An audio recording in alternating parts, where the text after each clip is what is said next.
Hi everyone. I'm making this video for people who are looking to get into precious metals, the people who just started to get into precious metals, and people who are already into precious metals. And basically this is about what are your goals in precious metals? What do you want to get out of them? And I'll get into greater detail during this whole video. First off, I started only last year, July 2012. And basically how I got involved in it is a friend told me of mine that gold was going to go about $10,000 an ounce. I didn't know too much about it. All I knew gold was basically jewelry wise. I never thought of it as coins and bars that they have, or basically as real money. And a lot of people don't, and I guess that's why only 1% of the population do invest in precious metals. Very few people understand the meaning of precious metals and why they call it precious.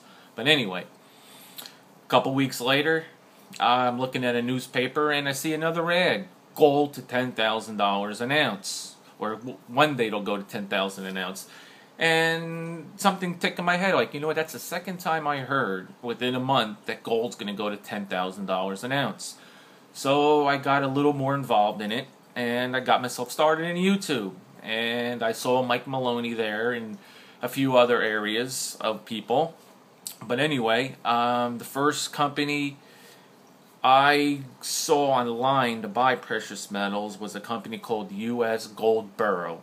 And I thought that was from the U.S. Mint. I didn't know anything yet. And it's just a private company, and they were trying to sell me other things besides the bullion coins and bars that I wished to buy.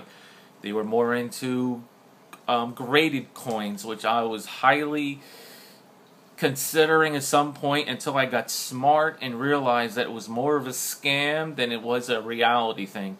For those who are into that, alright, then that's your choice. I would rather have twice as much gold and 4 times as much silver than I would rather have just 170 graded, perfectly mint coin.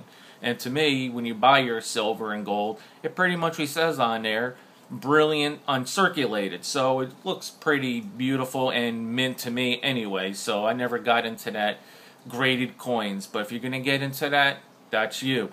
I would rather go into something more as a low mintage coin more than a graded coin any time in the day.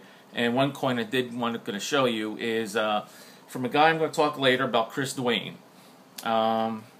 This coin is from the Freedom Girl, and when silver crashed, and gold of course, these coins pretty much hold their value. They stayed at the $30 range the whole time, and hopefully you can get a good picture of that. That's the Freedom Girl. And you can get a whole bunch of other different coins, the China Panda Bear, the Kookaburras, and the Canadian Wildlife Series. There's quite a few coins out there that hold their value during these major crashes. The regular coins here that I have this is the first year issued, 1986. It costs a little bit more than any other year of the American Eagles. That's the regular bullion. I'll rather have 4 of these than one graded 70 coin of them. That's what I'm trying to get at with the graded coins. You get very little for your money. As a regular straight bullion, you can get a lot more. And I think that's more of a wiser decision to go for somebody who's looking to get into precious metals and somebody who's just getting started. Feel free to add your comments on that as well. Now, also I got my first coin on eBay. It was American Gold Eagle set, which I'm going to show you right now. It comes in a nice box. It's a proof set. This is the 1993 year. And that's what I thought I was going to be able to possibly get as a #1 graded 70 coins. This is when I first got into gold and silver. First week I kind of got into that graded stuff until I got smartened up a little bit. And so I gambled. I bought it for basically the still regular price of gold. Let me see if I can get a better angle out of this. Turn this around. Maybe I can't, but anyway.